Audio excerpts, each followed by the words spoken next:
ఈ మధు డబ్బు గురించి మాట్లాడడానికి కోతిమామ ఇంటికి వెళ్ళింది. ఇప్పుడప్పుడే ఆ చర్చలు అవ్వవు. ఇంట్లో ఆరాధ్య ఒక్కడితే ఒంటరిగా ఉంది. అలా ఉండడం సేఫ్ కాదు. యష్ని ఇంటికి తీసుకువెళ్ళమని అడుగుదామంటే పిల్లలు డిసప్పాయింట్ అవుతారని తిడతాడు. కానీ ఇప్పుడు ఆరాధ్య దగ్గరికి వెళ్ళడం అన్నిటికన్నా ముఖ్యం.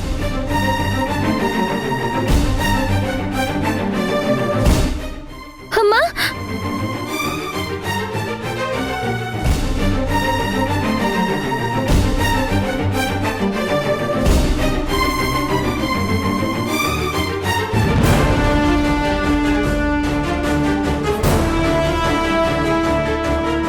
ఏమైంది సింధు? ఎక్కడికి వెళ్తున్నా? అత్తయ్య, మీరు పిల్లలతో గడిపి ప్రశాంతంగా ఇంటికి రండి. నేను ఇప్పుడే వస్తాను. ఎక్కడికి సింధు? నేను కూడా రానా? వద్దు యష్, పిల్లలతో ప్రశాంతంగా గడపండి. నేను వచ్చేస్తాను.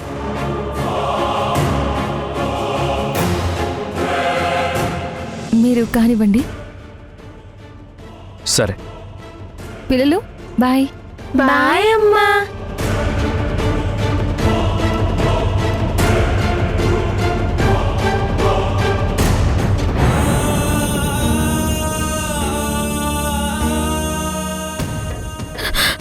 అమ్మా, అమ్మా, నాకు భయంగా ఉంది. ఎవరైనా క్యాండిల్ వెలిగించి తీసుకురండి. అమ్మా, చీకటి అంటే నాకు భయం కదమ్మా. నాకు భయంగా ఉంది. ఎవరైనా క్యాండిల్ వెలిగించి తీసుకురండి. అమ్మా, అమ్మా, రామ్మా.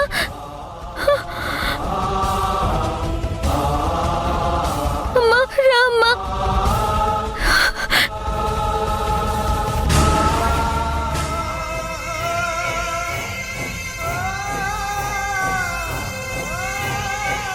ఆరాధ్య, ఆరాధ్య,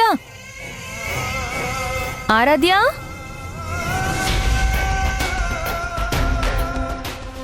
ఆరాధ్య.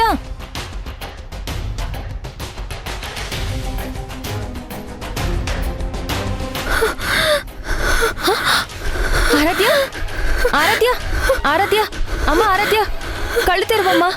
పిన్నిని వచ్చాను చూడు. ఆరాధ్య, ఆరాధ్య.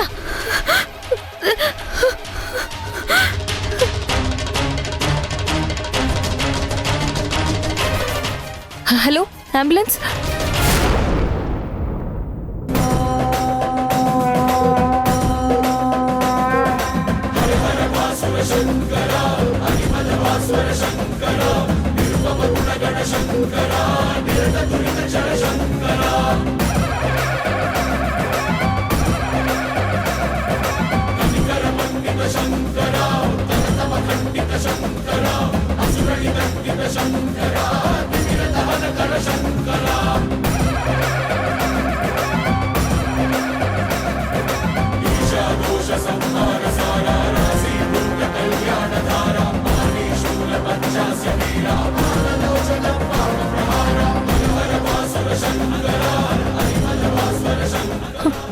దేవుడా, ఆ చిన్ని గుండె ఇప్పటికే మోయలేని బరువు మోస్తోంది.